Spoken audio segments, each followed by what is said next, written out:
Area ber Abusua Kase Akan KA3SE KA3SE za odumu akoton ebi anyene day. Chame onu omampani mahama akopie mu ewo Burkina Faso okodi dwumasuo bi ya eye dwuma ben ye de munkyeremu ebebrɛw. Damara so eno swafo hwene apomuzin won samodo no so akasa na ochema oye bokoro ayeresabia no sikapudro bi na wonya sika ahin na wonya ye de nkyemu rebrɛw. Wansam foforo mu no awudifuo bi akwamukafuo bi ato ahye abrantie bi so ekum no ato ne dem asan afa ne niema ye de ho nsem ebebrɛw. Ensam no be me kai ho ena ya bɔ ne bedaw ye ze bosom day. Ewiaber Abusua Kase Akan KA3SE Asada Enkoma Center for Trade, the Big Family Multimedia Institute, BFM Store Trustees Network Group, and one and obey chidom and the Ewiabri Mayazin Semi Ebosomo. I can come forward to Nenka and the Ewiabri Ezin Ayedu Anyin. Ejata Kwabana. The run after major talk called school time was porcupine. My name Abrewaba ya adepa. Afe and Samano Ninchemuni. Chiamenyin a woman Ghana embreshe bedwomufie ono enoza to go a richum day. Yeshe embesia for one do war mind Ghana embreshe bedwomufie eben aban amembuma.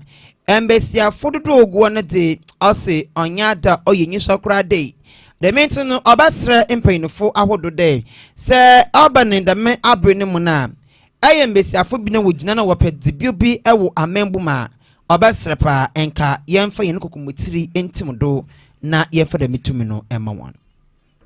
Opportunity to reiterate my earlier comment made on the floor of the House that I am determined to hold the government to account in making sure that the provisions of this act are totally implemented.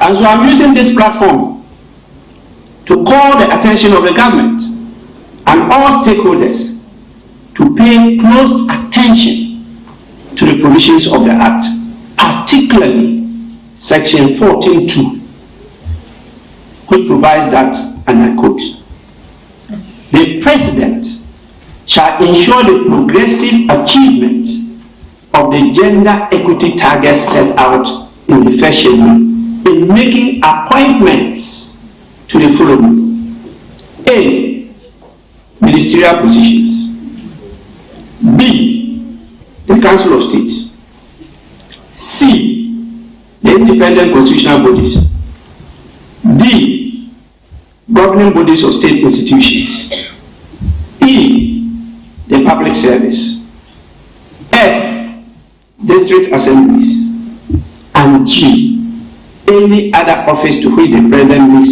an appointment. 3 says appointments under subsection 2 shall be in accordance with guidelines set out in the 3rd schedule of the bill. A copy is here. The baseline target set out in the first schedule for the 2024 to 2026 timeline is 30% for women.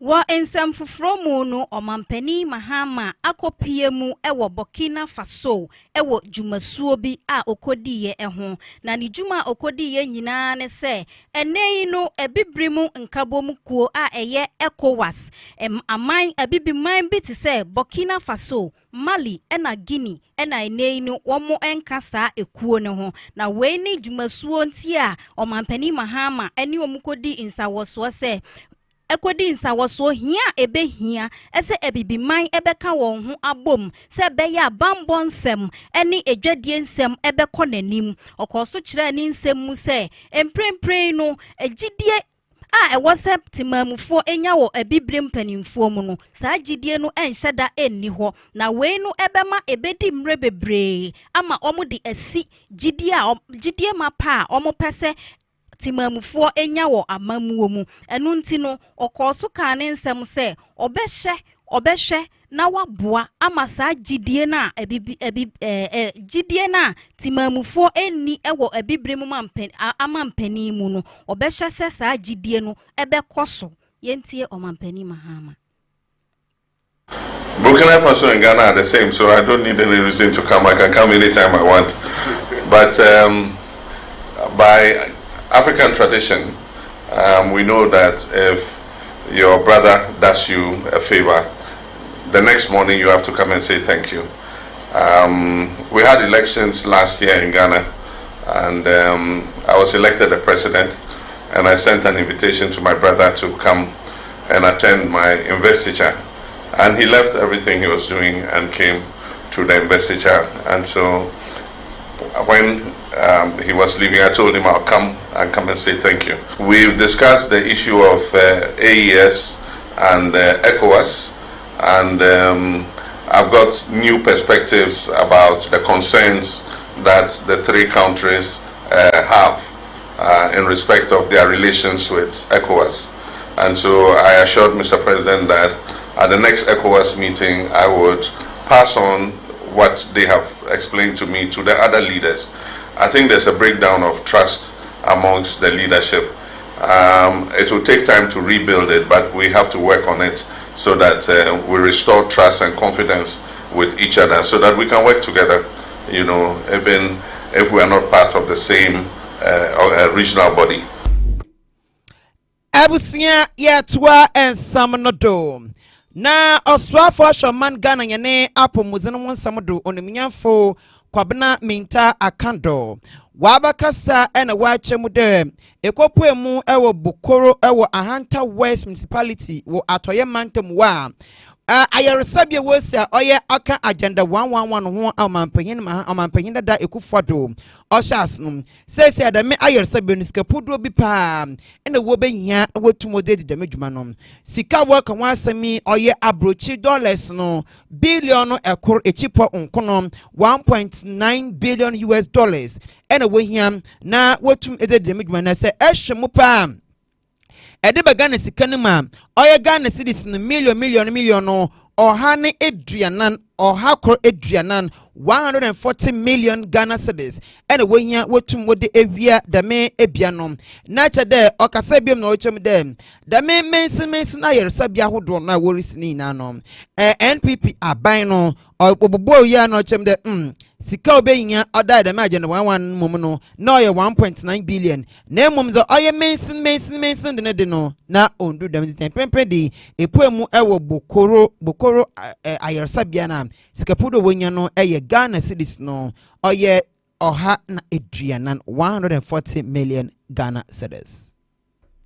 And this particular project, you see, completing the project is one thing, and paying for the project to become the property of the state is another thing. As we speak, we need to cost not less than $9 million US for this particular project. 9 million US, which is about 140 million Ghana cedis. And if you say a hospital is in operation, hospital is not just the brick and mortar. And that is the more reason why, if you recall, I was requesting to see certain departments. Take me to the lab, take me to the theater, take me to this place to see. You cannot commission a project without hospital equipment being installed. And you can see the installation of the equipment is less than 10%. You saw it for yourself. And we need this facility alone, minimum, we need not less than 300 people before we can start work. Wa ensam foforo mu no ora kwache ofosu ede ensem bi atudwa se ensem bi a ekokọ so enam social media ese omampani apaw enipa oha se ode omo na ebebu na mamuo no eye bosremu kasem eye mfuturo na nkrofo etugu omansan no ani enti wonmo entungu Openi ofosu kwachi ede sansem yi etudwa a ekoye anu yie a ode ma mrashe bedwamuni a ogina emada mango ese ensensem bi a ekokoso no enye no kware wonsenkrefo nhyiamu no okasi su se empremprenyi enipa aduasa na omampani mahama apa womo a emu aduonu enson na ode omo ebeye adwuma a miensa eye akwankyerefo enu ntinu sa ensensem na ekoso se omampani apa enipa oha na odi omo ebebu oman no enye no krede biara da enti omanfo emmosa ensem no entungu. Debate in parliament what the exact position is, but just so that people are not swayed by the misinformation put out by the honorable MP for the Damongo constituency, it is important for me to reiterate and clarify what the exact position is. To begin with, President Mahama made a firm commitment that he was going to cut down on the size of government. He put a specific number to the ministers that he will be appointing. Everybody heard him say he will appoint 60 ministers. That is including deputy ministers. He also made it clear that he was going to cut down on the number of political appointees at the office of the president. Now, regarding ministers, he has done exactly as he promised. As I speak, he has made a total of 56 nominations for ministerial positions. All the ministers of state have been approved and passed by parliament and have been sworn into office and are working, including my good self. There are deputy ministerial nominations currently before parliament, and all of them have gone through vetting. We expect that they will be passed or approved by parliament in the next few days, after which they will be sworn into office. There are 4 outstanding deputy ministerial nominations that His Excellency will be making, and as and when he makes them, we will make it known to the people of Ghana. Now, when you come to the presidential staff, the Damongo MP claims that the president is making up for the shortfall in ministers with appointments at the presidency, and it is particularly disappointing because he once worked here as a deputy chief of staff, and so you would expect that he will be familiar with these matters and the positions thereof. Let me put it on record that everybody who has been appointed as a presidential staffer has been named in a statement put out by myself. So currently there are 27 presidential staffers. All of them were publicly announced, unlike in the past, where we only learnt of them when the president submits a list of the presidential staff to parliament. This time, we went ahead to inform the people of Ghana about this.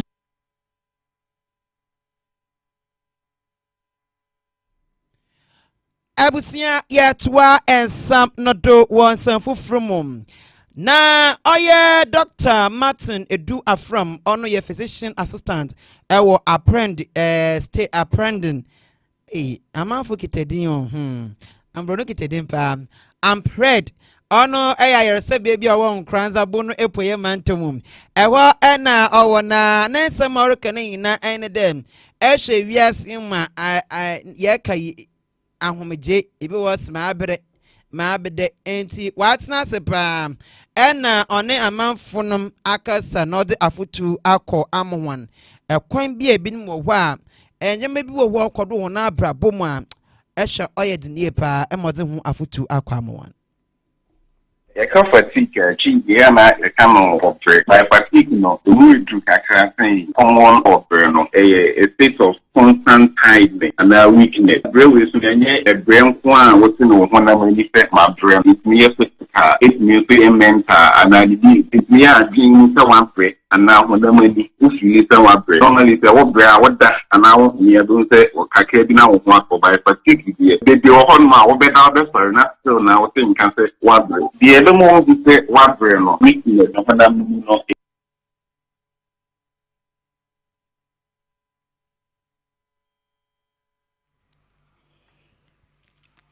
Arehosɛm a ɛna wie yɛnsa aka ne sɛ abrantie bi a wadi mfie aduonu nnan a dodoɔ na nim ne sɛ yɛfrɛ ne junior odi ne juma ɛsɛ mobile money vendor ɛwɔ kwada so ɛwɔ asante mantem mu ɛnɛyi no nkaibo a yɛnsa ɛka ne sɛ akwamukafoɔ bi ato ahyɛ ne so ɛwɔ ne fie ne dɛm akum no asan afa ne sika afa ne ho nneɛma na adansefo a ɛwɔ ho kyerɛ sɛ Miminda etwa mu yi abrantie yi pon adwuma no ɔde sika twitwiri di ɛhyɛ ne ho ɛba afie na ɔmususu sɛ ɛno na nam so bi ɛma akrɔmfo yi ɛtetɛ no edi ne saa bɔne yi na ɔmukɔ so kyerɛ mu sɛ bosomi a etwa mu yi ababaawa bi nso a ɔno nso na ɔyɛ saa adwuma na bi ɛyɛ mobile money yi bi a ɔde Patricia ni mako ɔno nso saa na akrɔmfoɔ ebo ne tuo ɛfa ne nneɛma a ɛno krampo no aposifoɔ gusu a ɛyɛ asɛm ne mu enhwehwɛmu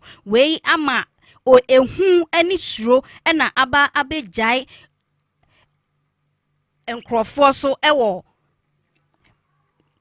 biaya a yɛka ho asɛm yi mu mpacho yentie mu ene nyina na wo mobile money nti ano pe mo shop am ye adwuma na nya ko boy no ni adwuma na say wa frɛ na won fa na me mra fie me re na me check we so ho a nti me ba ya me du ani ya ka ke du no a esi wa bonte nti me dem say abonte de bia okɔ adwuma nti me kɔ na bi sa ka me say me mra na ti me be du ni mpoma ya wansa na sent am ti de bi sent we de ano de na me ma so kia so mo say fine si so na me say de we de me ntia me frɛ boy no say we de bombla na de me hu no ni ko pe police no me bu pro ni na me ni nyina ko ye case no ye ko ye case ni we ya ye be bu na say omo twa ne kon ni me ni twa ne ya no ma de chene nsam de so leke ba de chene na no ma de chene na ni say nyina bu na chi no ma de na sense o dam party na ni tihwe fo we 23-24 de obenya Saturday na msana anajo late in the night NMCC so far so them was an ohwe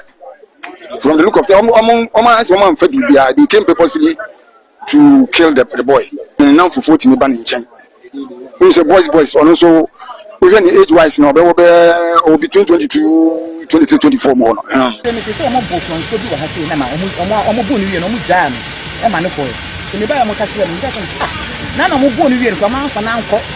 Police station amuja no man ko tie me yapa pia no no so for ka ho bia and prefer aban ni police wa eja mo boy ho ban say yes lo mo a mo boy ho ban wo mantem ha me ko jom kwa me ko jom ya 3 o'clock me ko kwa na me yemo hihye me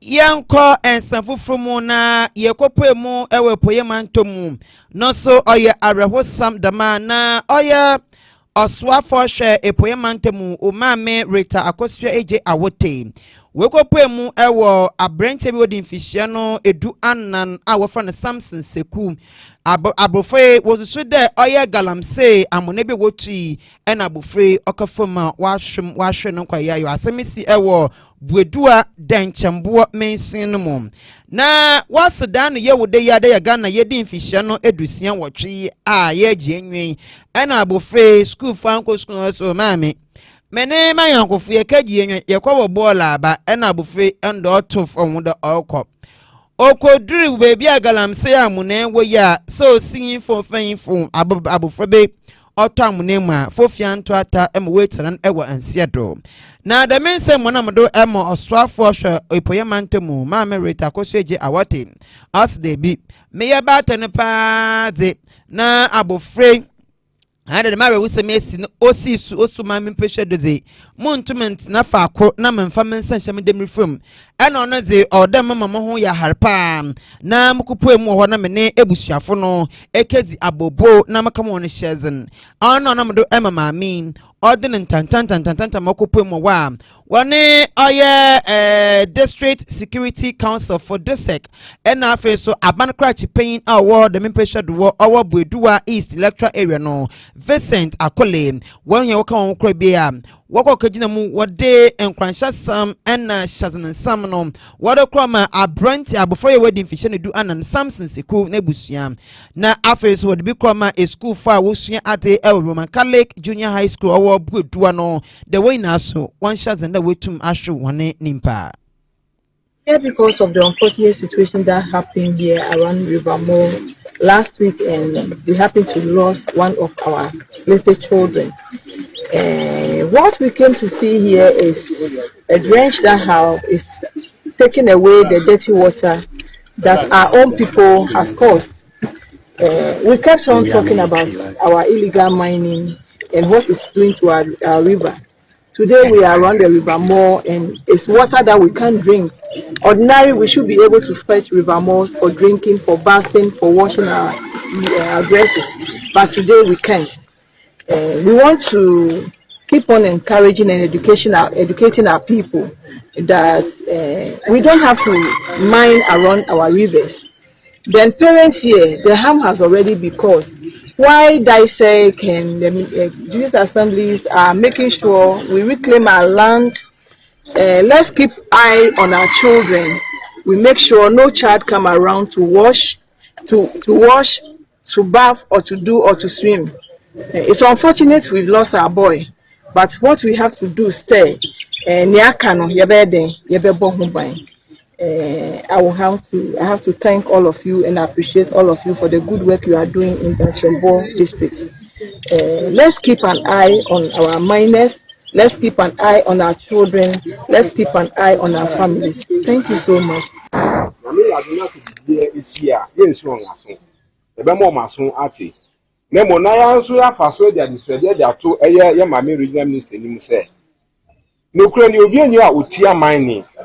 But your best way, omunye money no I want kwan so. Yes, I said, baby, as some see no a future pay. I said, baby, new kwan say a money crowd. Some why your crack among kata sumpo. It's your best way, your papa mo aposi phone a soldier for her. Your best way, so bibi say bana say you must sutria. Omu you mama, and yes, you will be town will be. Then no idea where is no. And no na young say a busy. And nunti. Yadomasi, Omo Consoa, Yami, in your menu, and form include.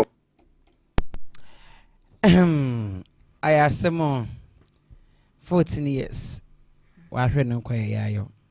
When you mushi Abusua aha ena mbrono ba makwana ma yeze kasia boni na yeze besi amu asedan koma Big Family Multimedia Institute BFM Store Trustees Network Group and a Center for Trade and one boy in each dome and the enyumbiri ewiabiri yeze kasia we yeze bosumu kasa efinimeta kenyumbiri pa oye mbusha bekade ewiabiri asambe nkreni Abusua enti yedu besi akenkan for ye bosumu and the ewiabiri ezin a mejedo anyin ejata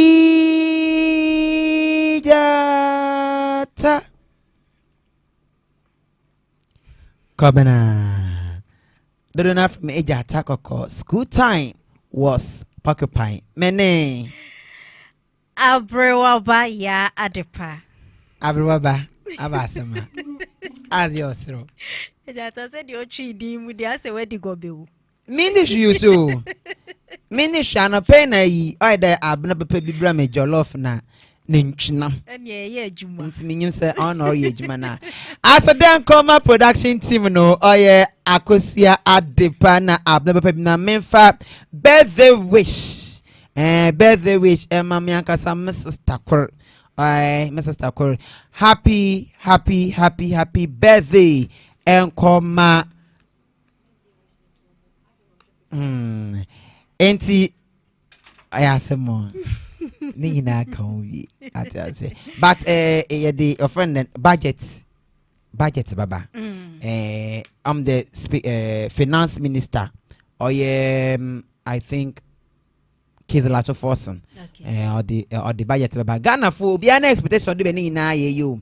also e-levy when you for betting tax and e-levy na COVID levy. Okay. On any and some amount fruit and you day in pain for bushe na way if you were. And I went to be on if you want. I was so muy few and near high. I mean, 11 poem or your madeka sepa, 11 no, or your madeka serve. Send this guy no what to 11 the two boom boom boom boom boom boom boom boom day. Enti ono so enti abusia ye din ya babro na answer e boso no. Ma memfa birthday wish no medru enkoma me sister. Oye Mrs. Ernestina Tiwa.